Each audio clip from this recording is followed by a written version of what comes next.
మీరు ఎందుకు మమ్మల్ని ప్రేమించారో మీ ప్రేమ మాకు అర్థం కాదు. మేము శత్రువులమై ఉండగా, పాపులమై ఉండగా, ప్రభువా బలహీనులమై ఉండగా, విరోధులమై ఉండగా మీరు మమ్మల్ని ప్రేమించారు. మా కొరకై సిలువలో ప్రాణం పెట్టారు. అందుని బట్టి మీకు స్తోత్రాలు. ఎల్లప్పుడూ మా హృదయము స్తుతితో నింపబడినట్లుగా దేవా కనికరించి సహాయం చేయండి. మరొకసారి మీ వాక్యాన్ని మేము ధ్యానం చేసుకుంటూ ఉండగా మీరే మీ వాక్యము ద్వారా ఈ రాత్రి మా అందరితో మాట్లాడండి. మాలో ప్రతి ఒక్కరూ మీ దృష్టిలో ఎంతో విలువైన వారు. ప్రభువా మమ్మల్ని ఇంకనూ మీ ప్రేమ చేత, కృప చేత సజీవులుగా ఉంచావు. అందుని బట్టి మీకు స్తోత్రాలు. ఆయన యొక్క సమయాన్ని మీ చేతులకు అప్పగిస్తూ మా రక్షకుడైన యేసుక్రీస్తు పరిశుద్ధమైన నామములో ప్రార్థన చేస్తున్నాము తండ్రి. ఆమేన్.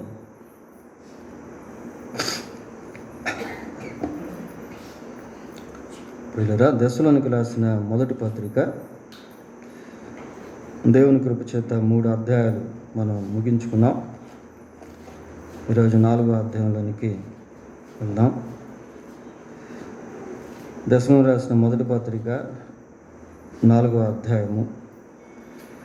మెట్టుకు సహోదరులారా, మేము ప్రభు అయిన యేసు ద్వారా మీకు ఇచ్చిన ఆజ్ఞను మీరెరుగుదురు కాగా మీరు ఎలాగూ నడుచుకొని దేవుని పరచవలెనో మా వలన నేర్చుకున్న ప్రకారముగా మీరు నడుచుకొనుచున్నారు. ఈ విషయంలో మీరు అంతకంతకు అభివృద్ధి నొందవలనని మిమ్మల్ని వేడుకొని ప్రభు అయిన యేసునందు హెచ్చరించుచున్నాము. ఈ 2 వచనాలు మనం గమనించినప్పుడు ఇందులో ఒక తాళపు చెవి అనేది మనం చూడవచ్చు. కీవర్డ్స్ ఏంటది అని అంటే, ఎలాగూ నడుచుకొని దేవుణ్ణి సంతోషపరచవలెనో మా వలన నేర్చుకొనిన.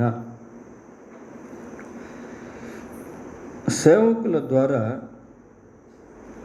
ఈ దెస్సలోనిక సంఘములో ఉన్నటువంటి సంఘస్థులు అనేకమైనటువంటి విషయాలు నేర్చుకున్నారు. వాటిలో ఒకటి ఏంటి అంటే, దేవుణ్ణి ఎలాగో సంతోషపరచాలి. How to please God. దేవుణ్ణి ఏ విధంగా సంతోషపరచాలి. చూడండి, దేవుణ్ణి సంతోషపరిచేటువంటి దాని గురించి బైబిల్లో చాలా విషయాలు మనకు కనబడతాయి. కొరింథీయులకు రాసిన 2వ పత్రిక 5వ అధ్యాయము. కొరింథీయులకు రాసిన 2వ పత్రిక 5వ అధ్యాయము 9వ వచనం ఒకసారి చదువుదాం. కావున దేహమందున్నను దేహమును విడిచినను ఆయనకి ఇష్టలమై ఉండవలనని మిగులు అపేక్షించుచున్నాము. దేహమందున్నను దేహము విడిచినను దేవునికి ఇష్టలై ఉండాలి. పిల్లలు, ఈ లోకంలో మనం దేవునికి ఇష్టకరంగా జీవిస్తే అది మనకెంతో ఆశీర్వాదం.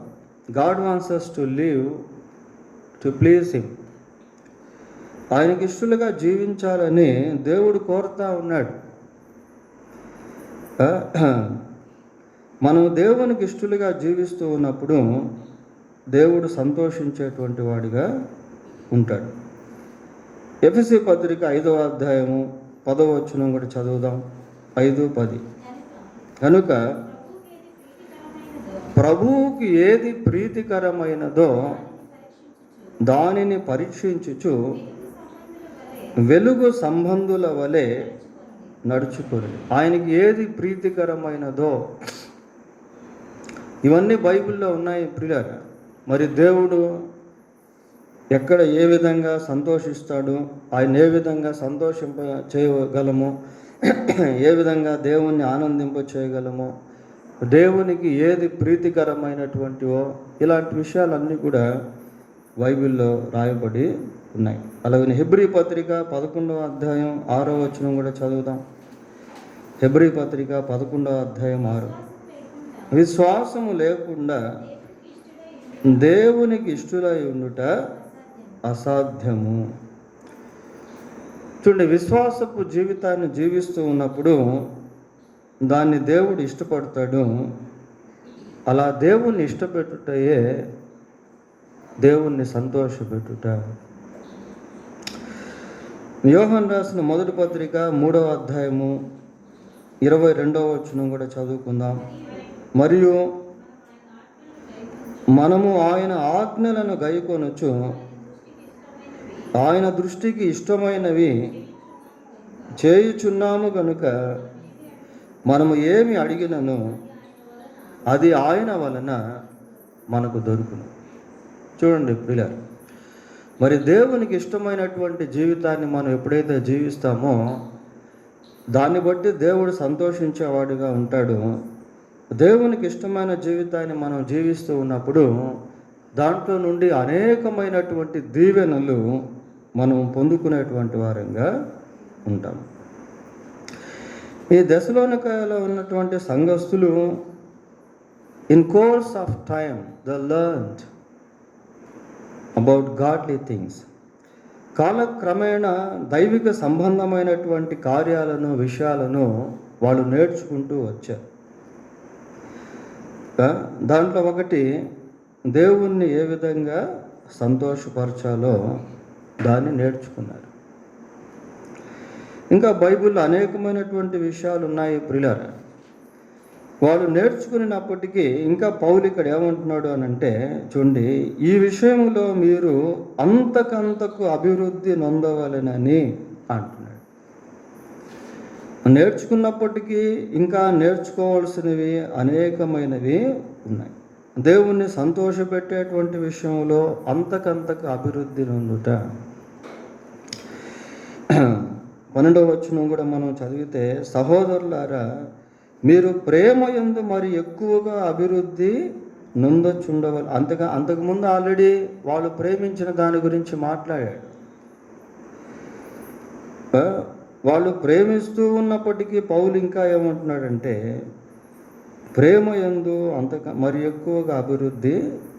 క్రైస్తవ జీవితం అనేటువంటిది ఏదో ఒక స్థితికి వచ్చి అక్కడ ఆగిపోయేటువంటిది కాదు. ఎదిగే కొలది ఇంకా ఎదుగుతూనే ఉండాలి. యేసు ప్రభు ఒక మాట అంటాడు. ఏమంటాడంటే, యోహాను సువార్త 15వ అధ్యాయంలో, ఫలించు ప్రతి తీగ మరి ఎక్కువగా ఫలింపవలనని దానిలోని పనికిరాని తీగలను ఆయన తీసివేయు. తీగ ఫలిస్తూ ఉన్నప్పటికీ ఇంకా ఎక్కువగా ఫలించాలి. దేవునిలో ఒక పరిపూర్ణమైనటువంటి స్థితిలోనికి వచ్చేంత వరకు మనం ఎదుగుతూనే ఉండాలి ప్రియ.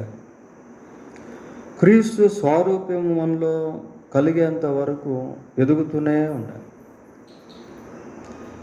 ఇక్కడ దేవుణ్ణి సంతోషపెట్టుటలో వారు ఇంకా ఎదగాలి, అభివృద్ధి చెందాలి అని పౌలు మాట్లాడుతున్నాడు. సరే, 3వ వచనానికి మీరు పరిశుద్ధులు అగుటయే అనగా మీరు జారత్వమునకు దూరముగా ఉండుటయే దేవుని చిత్తము. He talks about the will of God. దేవుని చిత్తమును గురించి పౌలు ఇక్కడ మాట్లాడుతూ ఉన్నాడు. పిల్లల, దేవుని చిత్తము అనేది కూడా బైబిల్లో వివిధ రకాలుగా పేర్కొనబడింది. చూడండి, యోహాను సువార్త 6వ అధ్యాయము 40వ వచనం చదువుకుందాం.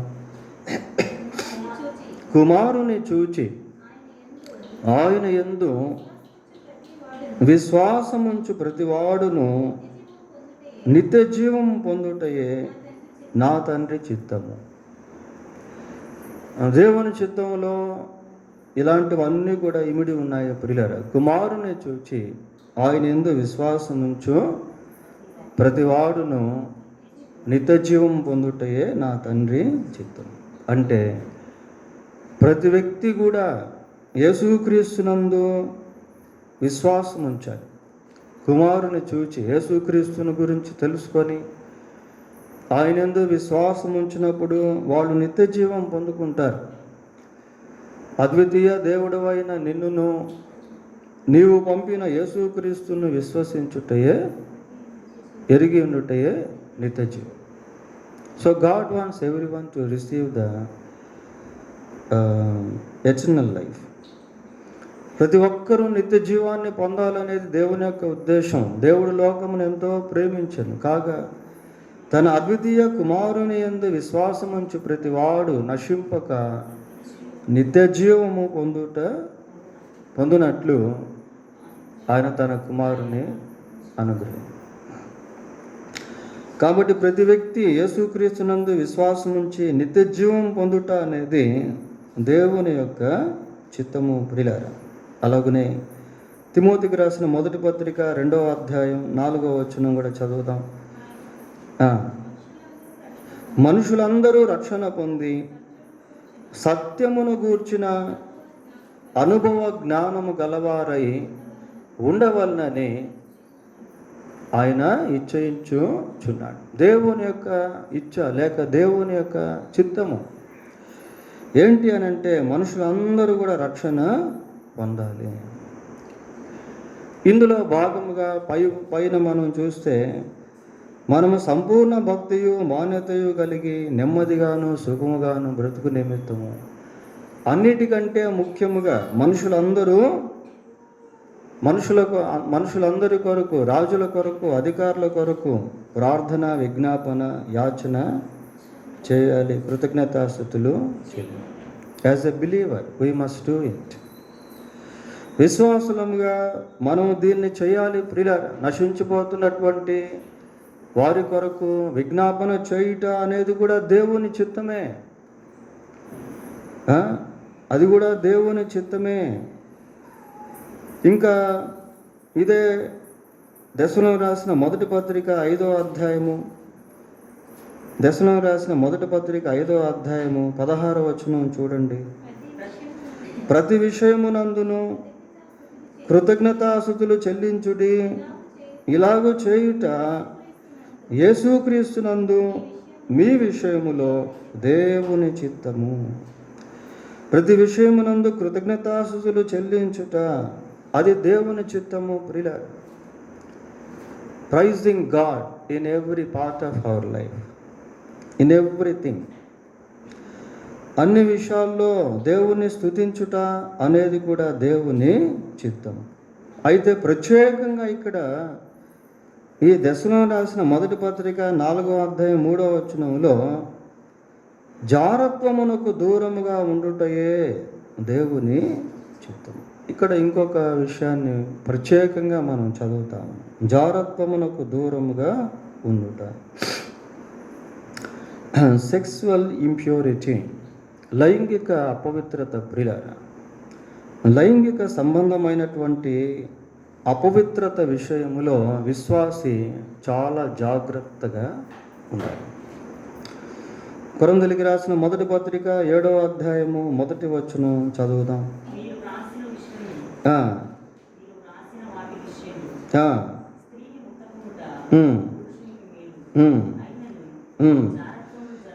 జారత్వములు జరుగుచున్నందున ప్రతివానికి సొంత భార్య ఉండవలెను, ప్రతి స్త్రీకి సొంత భర్త ఉండవలెను. జారత్వాలు జరుగుతూ ఉన్నాయి కనుక ప్రతి పురుషునికి సొంత భార్య, ప్రతి స్త్రీకి సొంత భర్త ఉండవాలి. స్త్రీని ముట్టకుండుట పురుషునికి మేలు. ఇన్ ద సేమ్ టైం పురుషుని ముట్టకుండుట స్త్రీకి కూడా మేలే ప్రియులారా. వాక్యం 2 విధాలుగా పనిచేస్తూ ఉంటుంది. కనుక జారత్వములు జరుగుతూ ఉన్నందువలన వివాహ జీవితాన్ని కలిగి ఉండండి. సహజంగా జారత్వం అనేటువంటి పదాన్ని కొన్ని సందర్భాల్లో ఎక్కడ వాడతారు అంటే వివాహం కానటువంటి వారు వివాహం అయినటువంటి వారితో పాపం చేస్తే అది జారత్వానికి గుర్తు ప్రియులారా. అది జారత్వం క్రిందకు వస్తుంది.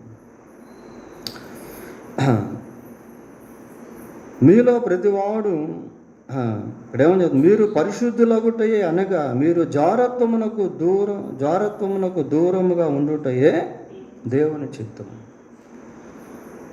కాబట్టి వివాహ సంబంధమైన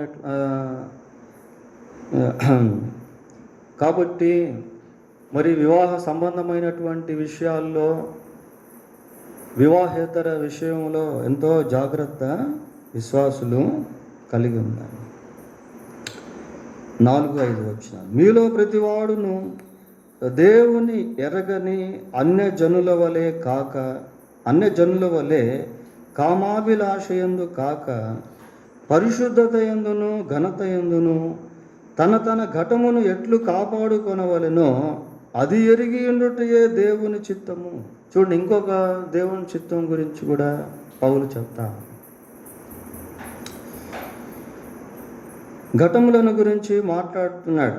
పరిశుద్ధత యందును ఘనత యందును తన ఘటమును ఎట్లు కాపాడుకొనవలెనో ఘటమును అంటున్నాడు. ఈ ఘటమును గురించి బైబిల్లో అక్కడక్కడ కొన్ని పదాలు రాయబడి ఉన్నాయి. భార్యను గురించి పేతురు మాట్లాడుతూ బలహీనమైన ఘటము అని అన్నాడు. చూడండి, పేతురు రాసిన మొదటి పత్రిక 3వ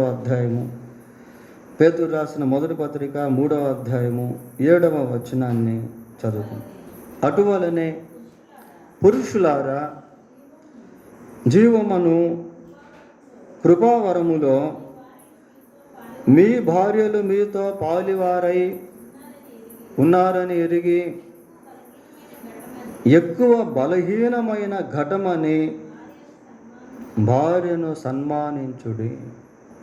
చూడండి, ఇక్కడ భార్యను గురించి మాట్లాడుతూ బలహీనమైన ఘటము అని అంటున్నాడు. తర్వాత ఘటము అంటే మన శరీరము. కొరింథీయులకు రాసిన రెండవ పత్రిక 4వ అధ్యాయము 7వ వచనం. అయినను మా బలాధిక్యము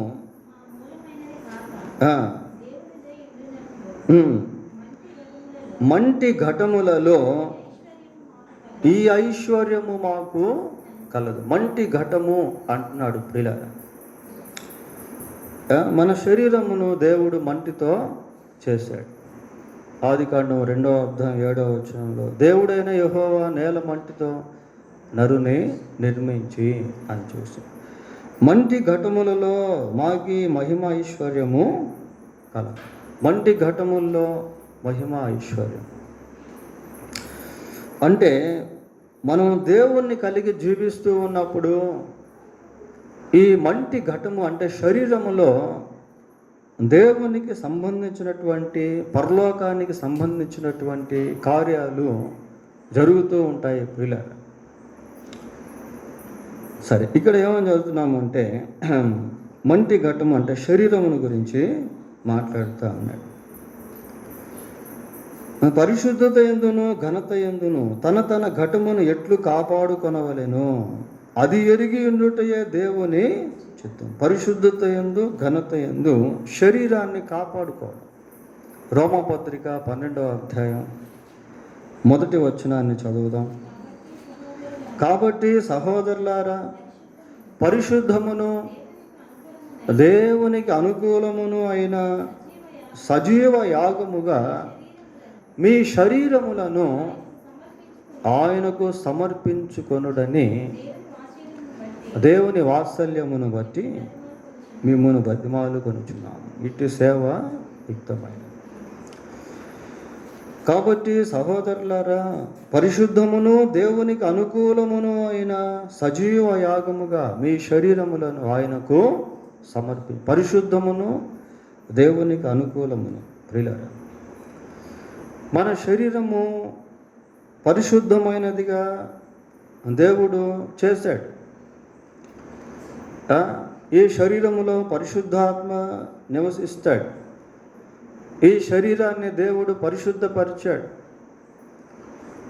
అయితే దేవుడు ఇచ్చినటువంటి ఆ పరిశుద్ధతను శరీర విషయంలో జాగ్రత్తగా కాపాడుకుంటూ ఉండాలి. పరిశుద్ధత యందును ఘనత యందును శరీరాన్ని కాపాడుకోవడం ప్రియులారా, నిజంగా దేవుని వాక్య ప్రకారం జీవిస్తూ ఉన్నప్పుడు మన జీవితంలో ఎంతో గౌరవం అనేటువంటిది ఉంటుంది. మనం ప్రజల మధ్య ఎంతో ఘనులముగా ఎంచబడతాము. పరిశుద్ధత, పవిత్రత అనేది మనకెంతో ఘనతనిస్తుంది ప్రియులారా. ఇక్కడ ఒక మాట అంటున్నాడు, ఏమంటున్నాడు అంటే, మీలో ప్రతి వాడును దేవుణ్ణి ఎరగని అన్యజనుల వలె అంటున్నాడు. మీలో ప్రతి వాడును అంటే విశ్వాసులతో మాట్లాడుతున్నాడు. దేవుణ్ణి ఎరగని అన్యజనుల వలె. మనం చాలాసార్లు అన్యులు అనే పదాన్ని వాడుతూ ఉంటాం ప్రియులారా. అన్యజనులు అనే పదాన్ని వాడతాం, అన్యులు అనే పదాన్ని వాడతాం. ఆ పదానికి డెఫినేషన్ అంటే అర్థం ఏంటి అని అంటే దేవుని ఎరగని వారు అని అర్థం. దేవుణ్ణి ఎరగనటువంటి ఏ వ్యక్తి అయినా అన్యుడే.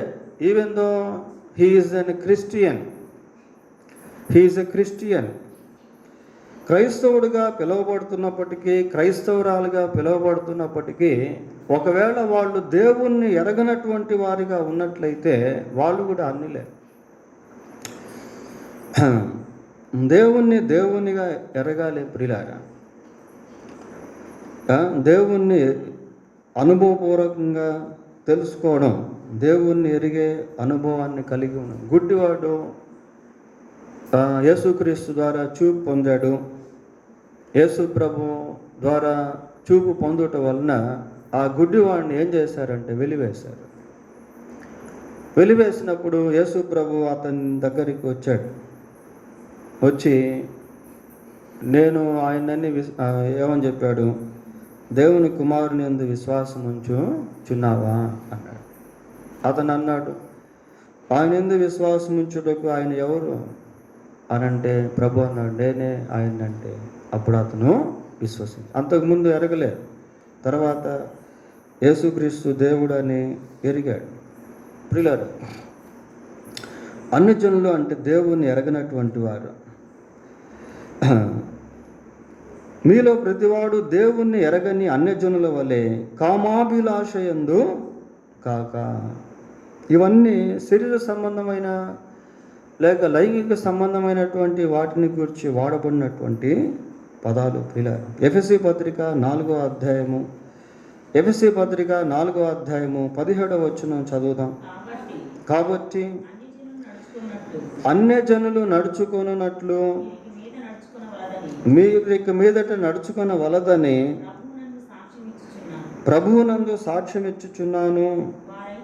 వారైతే అంధకారమైన మనస్సు గలవారై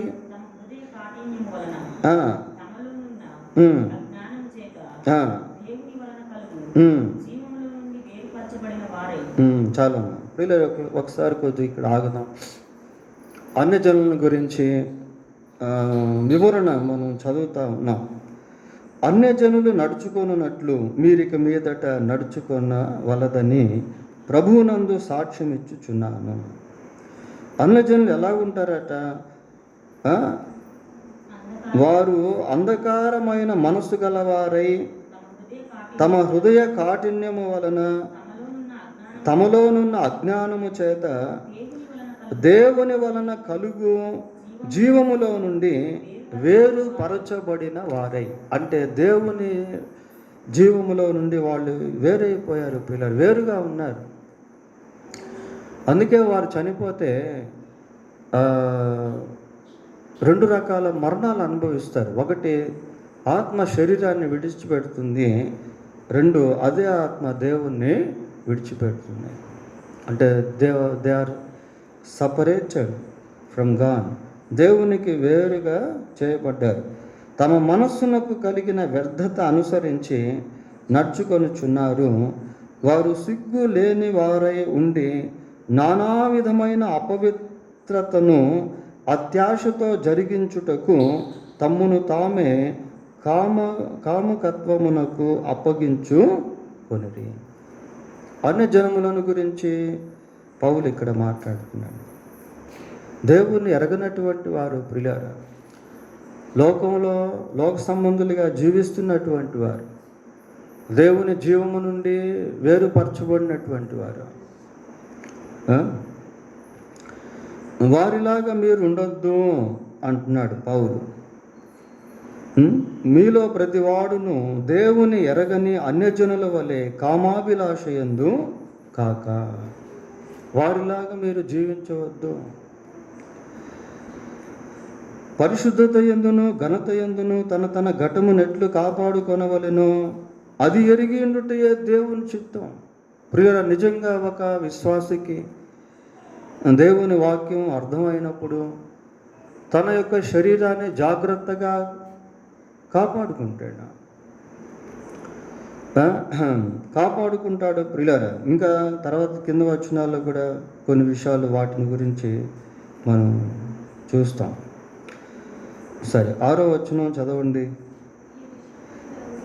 ఈ విషయమందు ఎవడును అతిక్రమించి తన సహోదరునికి మోసము చేయకుండా వలెను. ఎందుకనగా మేము పూర్వం మీతో చెప్పి సాక్ష్యం ఇచ్చిన ప్రకారము ప్రభువు వీటన్నిటి విషయమై ప్రతిదండన చేయువాడు. చూడండి ప్రియులారా, దేవుని శిక్షణ గురించి మాట్లాడుతూ ఉన్నాడు. ఇలాంటి కార్యాలు వలన ఖచ్చితంగా ప్రజలు శిక్షింపబడతారు. ఇలాంటి కార్యముల వలన ప్రజలు శిక్షకు గురైపోతారు ప్రియులారా. ప్రజలు శిక్షకు గురైపోతారు. అదే కదా మనం అక్కడ చదువుతూ ఉన్నాం. మేము పూర్వం మీతో చెప్పి సాక్ష్యం ఇచ్చిన ప్రకారము ప్రభువు వీటన్నిటి విషయమై ప్రతిదండన చేయువాడు. వీటన్నిటి విషయంలో ప్రతిదండన చేస్తాడు అంటున్నాడు ప్రియులారా. హెబ్రీ పత్రిక 13వ అధ్యాయము 4వ వచనం ఒకసారి చదువుదాం. వివాహము అన్ని విషయముల్లో ఘనమైనదిగాను పానుపు నిష్కల్మషమైనదిగాను ఉండవలెను. చూడండి ప్రియులారా, ఈ వచనంలో చాలా డెప్త్ అనేది ఉంది. చాలా లోతైనటువంటి విషయాలు దాగి ఉన్నాయి. చదవండి.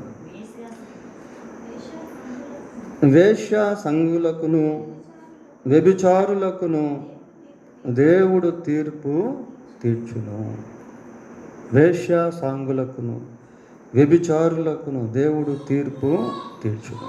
ఇందాక జారత్వమును గురించి చూసాం. వ్యభిచారము అంటే పొరుగువాని భార్యతో పాపము చేయుట, పొరుగువాని భర్తతో పాపము చేయుట. ప్రియులారా, వీటి వలన మనుషులు దేవుని శిక్షకు గురైపోతారు. లోకంలో కూడా అటువంటి ప్రజలు శిక్షించబడతారు. చూడండి, సామెతల గ్రంథం 6వ అధ్యాయం 27వ వచనాన్ని చదువు. ఒకడు తన ఒడిలో అగ్ని నుంచుకొనిన ఎడల వాని వస్త్రములు కాలకుండునా, ఒకడు నిప్పుల మీద నడిచిన ఎడల వాని పాదములు కమలకుండునా. ఇవి యూనివర్సల్ ట్రూత్స్ అంటారు ప్రియులారా. మనం ఒడిలో అగ్నిని పెట్టుకున్నాం అనుకోండి, ఖచ్చితంగా అగ్ని ఏం చేస్తుంది? మనల్ని కాలుస్తుంది. మనం నిప్పుల మీద నడిచామనుకోండి, మన పాదములు కమిలిపోతాయి. అలా మాట్లాడుతూ తన పొరుగు వాని భార్యను కూడువాడు ఆ ప్రకారమే నాశనమగును, ఆమెను ముట్టువాడు శిక్ష తప్పించుకొనడు. He can't escape from the punishment. తన పొరుగువాని భార్యను కూడువాడు ఆ ప్రకారమే నాశనమగును, ఆమెను ముట్టువాడు శిక్ష తప్పించుకొనడు. దేవుని వాక్యం ఎంతో స్పష్టంగా ప్రతి పాపమును గురించి మాట్లాడుతుంది ప్రియులారా. కేవలం ఈ వ్యభిచారము జారత్వం అనేదే కాదు, నరహత్యను గురించి కానివ్వండి, దొంగతనాల గురించి కానివ్వండి, మోసములను గురించి కానివ్వండి, అన్ని వాటిని గురించి స్పష్టంగా దేవుడు తన వాక్యంలో రాయించాడు.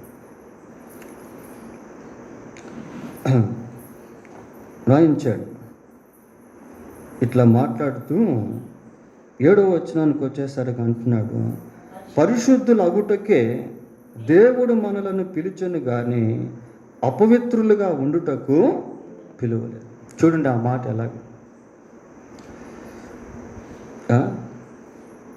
పరిశుద్ధులు అగుటకే దేవుడు మనలను పిలిచెను కానీ అపవిత్రులుగా ఉండుటకు పిలవలేదు ప్రియులారా. దేవుని యొక్క పిలుపు వెనక ఆయన ఉద్దేశం ఏంటి అంటే పరిశుద్ధులుగా ఉండాలి, పరిశుద్ధులుగా జీవించాలి. Be holy because I am holy. నేను పరిశుద్ధుడనై ఉన్నాను కనుక మీరును పరిశుద్ధులై ఉన్నారు. ప్రియులారా, దేవుడు మన జీవితంలో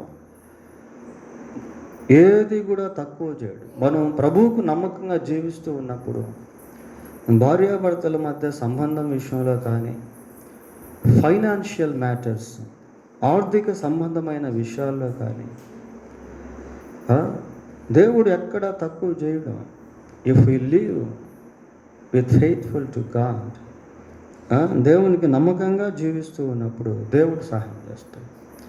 ఇక్కడ ఏమని చెబుతున్నాడు, పరిశుద్ధులు అవ్వటకే దేవుడు మనల్ని పిలుచుని కానీ అపవిత్రులుగా ఉండటకు పిలువలేదు.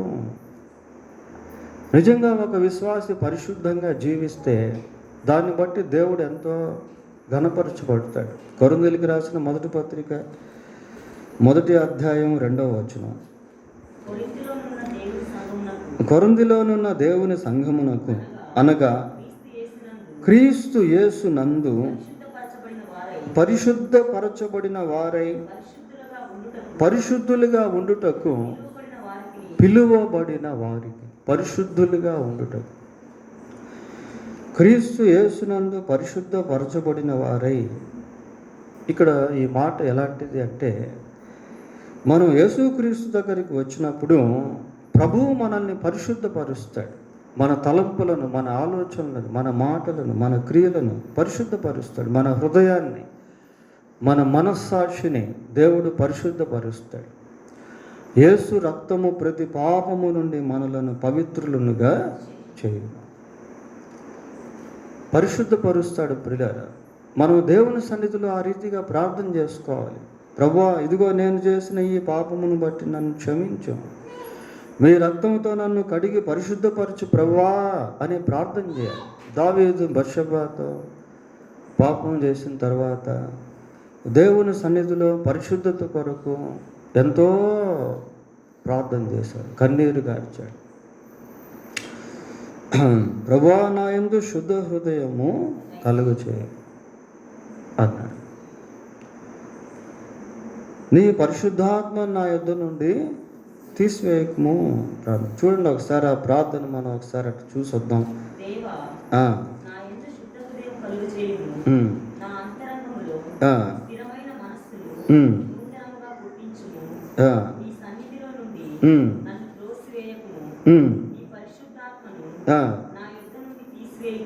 చాలు, చూసారు ఎటువంటి ప్రార్థన చేశాడు. దేవా, నా యందు శుద్ధ హృదయము కలుగు చేయము, నా అంతరంగములో స్థిరమైన మనస్సు నూతనముగా పుట్టించు. అలా ప్రార్థన చేశాడు. ప్రియులారా, 2వ వచనం, నా దోషము పోవునట్లు నన్ను బాగుగా కడుగుము, నా పాపము పోవునట్లు నన్ను పవిత్రపరచుము. మనం చేసినటువంటి పాపమును, అపవిత్రతను, మన బలహీనతలను, మన దోషములను, మన అవిధేయతలను ప్రభు సన్నిధికి తీసుకుని వచ్చి వాటిని దేవుని సన్నిధిలో ఒప్పుకున్నప్పుడు దేవుడు మనల్ని క్షమిస్తాడు. దేవుడు మనల్ని క్షమిస్తాడు. ప్రియులారా, we have such kind of opportunity to be forgiven by God if we bring our weaknesses to his presence. మన బలహీనతలను దేవుని సన్నిధికి తీసుకుని వచ్చినప్పుడు ఆయన మనల్ని క్షమిస్తాడు. మన పాపములను మనం ఒప్పుకొని ఎడల ఆయన నమ్మదగిన వాడును నీతిమంతుడును కనుక ఆయన మన పాపములను క్షమించి సమస్త దుర్నీతి నుండి మనలను పవిత్రులుగా చేయి. పరిశుద్ధులగుటకే దేవుడు మనలను పిలిచెను కానీ అపవిత్రులుగా ఉండుటకు పిలువలేదు. కాబట్టి ఉపేక్షించువాడు మనుష్యుని ఉపేక్షింపడు కానీ మీకు తన పరిశుద్ధాత్మను అనుగ్రహించిన దేవుణ్ణే ఉపేక్షించు. ప్రియులారా, దేవుడు మనతో మాట్లాడుతున్నప్పుడు ఆ మాటలు మనుషుని మాటలు అని మనం ఎంచుకోము. దేవుడు తన పరిశుద్ధాత్మ ద్వారా మనతో మాట్లాడతాడు. దేవుడు తన పరిశుద్ధాత్మ ద్వారా మనలో తన కార్యాన్ని జరిగిస్తాడు. మనం మారు మనసు పొంది బాప్తీసం తీసుకున్నప్పుడు పరిశుద్ధాత్మను దేవుడు మనకు వరముగా అనుగ్రహించాడు. పరిశుద్ధాత్మ దేవుడు మన శరీరములో నివసిస్తూ మనల్ని నడిపిస్తాడు. కొరింథీయులకు రాసిన మొదటి పత్రిక 3వ అధ్యాయం 16వ వచనం చదువుదాం. 3:16. మీరు దేవుని ఆలయమై ఉన్నారనియు దేవుని ఆత్మ మీలో నివసించుచున్నాడనియు మీరు ఎరుగరా. చూడండి ప్రియులారా, which is the temple of God. దేవుని ఆలయం ఏది అంటే we are the temple of God. మనమే దేవుని ఆలయం. మీరు దేవుని ఆలయమై ఉన్నారనియు పరిశుద్ధాత్మ మీలో నివసించుచున్నాడనియు మీరు ఎరుగరా. ఎవడైనను దేవుని ఆలయమును పాడు చేసిన ఎడల దేవుడు వానిని పాడు చేయును. ప్రియులారా, అసలు ఈ మాటలు చదువుతూ ఉంటే ఎంతో భయం అనిపిస్తుంది. ఎవడైనను దేవుని ఆలయమును పాడు చేసినట్లు, ఆలయం అంటే ఈ మందిరం కాదు, మనమే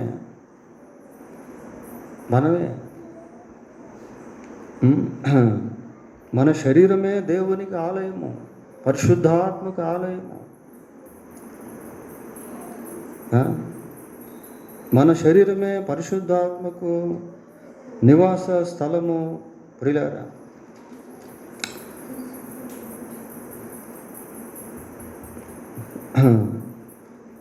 చూడండి, కొరింథీయులకు రాసిన మొదటి పత్రిక 6వ అధ్యాయము 19వ వచనం. మీ దేహము దేవుని వలన మీకు అనుగ్రహింపబడి మీలోనున్న పరిశుద్ధాత్మక ఆలయమై ఉన్నదని మీరు ఎరుగరా. మీరు మీ సొత్తు కారు, విలువ పెట్టి కొనబడిన వారు గనుక మీ దేహముతో దేవుని మహిమపరచండి. ఎన్ని విషయాలు దేవుడు రాయించాడో చూడండి పిల్లలు. మన శరీరము చాలా విలువైంది. దేవుడు ఈ శరీరాన్ని మనకు అనుగ్రహించాడు. కాబట్టి శరీరాన్ని జాగ్రత్తగా కాపాడుకోవాలి. పరిశుద్ధాత్మ దేవుడి శరీరంలో నివసించి తన కార్యములను జరిగిస్తాడు. దేవుడు మనల్ని పరిశుద్ధపరుస్తాడు పిల్లలు.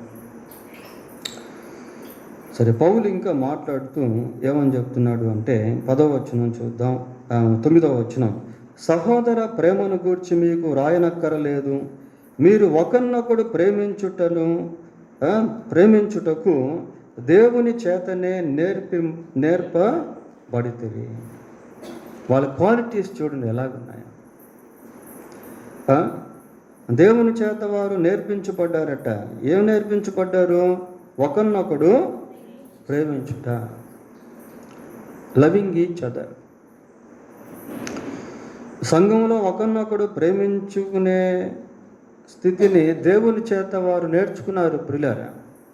అసలు నిజంగా సంఘంలో ఇది గిన జరిగితే ఈ ఒకరినొకరు అనేటువంటిది ఆ సంఘం పరలోక సంఘముగా ఉంటుంది. కొన్ని సంఘాల్లో లేక నేటి సంఘ పరిస్థితులు మనం ఆలోచన చేసినప్పుడు ఒకరినొకరు సంఘంలో ప్రేమించుకోకపోగా ఒకరినొకరు ద్వేషించుకోవడం, ఒకరినొకరు కొట్టుకోవడం, ఒకరినొకరు హింసించడం, ఒకరినొకరు దూషించడం, నిందించడం, ఇలాంటివి జరుగుతూ ఉన్నాయి పిల్లలు. అయితే దశలోనికలో ఉన్నటువంటి సంఘం ఎలాగుంది అంటే ఒకరినొకరు ప్రేమించుకునుట అనేది దేవుని చేత వాళ్ళు నేర్చుకున్నారు. వాళ్ళ ప్రేమ అంతటితో ఆగలేదు ప్రియులారా. కింద వచనం చదువుతాం, 10వ వచనం. అలాగుననే మాసిదోనియా ఎందంతట ఉన్న సహోదరులు అందరినీ మీరు ప్రేమించుచున్నారు. వారి ప్రేమ సంఘ పరిధి దాటి ఇంకొక ప్రాంతంలో ఉన్నటువంటి సంఘస్థులను కూడా ప్రేమించేవారిగా మారారు. మాసిదోనియాలో ఉన్న సహోదరులందరినీ మీరు ప్రేమించుచున్నారు. ప్రేమ ఎక్స్టెన్షన్ అవుతా ఉంది ప్రియులారా. దేవుని చేత వారు ఒకరినొకరు సంఘంలో ప్రేమించుకోవడం మాత్రమే కాకుండా మాసిదోనియాలో ఉన్నటువంటి ఎక్కడో ఉన్న ప్రాంతంలో ఉన్న సహోదరులను కూడా వారు ప్రేమిస్తూ ఉన్నారు. అంటే ఆ ప్రేమ స్ప్రెడ్ అవుతా ఉంది. ఇతరులకు సహాయం చేసే విషయంలో, ఇతరుల గురించి ప్రార్థన చేసే విషయంలో, ఇతరులకు మేలు చేసేటువంటి విషయంలో ఆ ప్రేమ వ్యాపిస్తూ వచ్చింది ప్రియులారా. దాని గురించి పౌలు మాట్లాడుతూ కొన్ని ఇన్స్ట్రక్షన్స్ లేక ప్రికాషన్స్, ముందుగా కొన్ని హెచ్చరికలు వంటివి, ఆదేశాలు వంటివి పౌలు వారికి అందిస్తున్నాడు. ఏంటి అని అంటే, సహోదరులారా, మీరు ప్రేమ యందును మరి ఎక్కువగా అభివృద్ధి నొందుచుండవలెననియు, సంఘమునకు వెలుపటి వారి ఎడల మర్యాదగా నడుచుకొనుచు మీకేమీ కొదవ లేకుండానట్లు మేము మీకు ఆజ్ఞాపించిన ప్రకారము మీరు పరుల జోలికి పోక మీ సొంత కార్యములను జరుపుకొనుట యందును మీ చేతులతో పనిచేయుట యందును ఆశ కలిగి ఉండవలనని మిమ్మల్ని హెచ్చరించుచున్నాను. అంటే అవి వారిలో లేవు అని కాదు. ప్రికాషన్స్ ప్రియులారా, ప్రికాషన్స్ అంటే మీరు ఇలాగుండండి, ఇంకా దీంట్లో ఎదగండి, ఇంకా విస్తరించండి అని కొన్ని ఆదేశాలు అనేవి పౌలు వారికి ఇచ్చాడు. దేవుని వాక్యం ఎలాంటిది అని అంటే, మనం దేవుని చిత్తానుసారంగా జీవిస్తూ ఉన్నప్పటికీ ఇంకా మన జీవితంలో నేర్చుకోవాల్సినటువంటివి అనేకమైనవి ఉంటాయి. రెండవదిగా, దేవుని చిత్తానుసారంగా మనం జీవిస్తూ ఉన్నప్పటికీ దాన్ని అలాగే కొనసాగించేందుకు, అందులో ఇంకా ఎదిగేందుకు దేవుడు మనతో మాట్లాడుతూ ఉంటాడు ప్రియులారా. Even if we learn lot of things, there will be many things that we should learn. మనం అనేక విషయాలు నేర్చుకున్నప్పటికీ ఇంకా నేర్చుకోవాల్సినటువంటి విషయాలు అనేకమైనవి. నేర్చుకున్న వాటిని జాగ్రత్తగా కాపాడుకుంటూ, ఇంకా నేర్చుకోవాల్సినటువంటి వాటిని నేర్చుకుంటూ ముందుకు సాగిపోవాలి. దేవుడు తన వాక్యాన్ని దీవించునుగాక. దేవుని చిత్తమైతే వచ్చే వారం చాలా శ్రేష్టమైనటువంటి సత్యాలను మనము తెలుసుకోబోతున్నాం పిల్లలు. దేవుని చిత్తమైతే వచ్చే వారంలో జరిగే బైబిల్ స్టడీలో ఎస్కటాలజికల్ సబ్జెక్టు అంటే జరగబోయేటువంటి అంశాలను గురించి మనం చూడబోతూ ఉన్నాం. దేవుడు తన వాక్యాన్ని దీవించునుగాక. ప్రార్థన చేసుకుందాం. ప్రార్థన.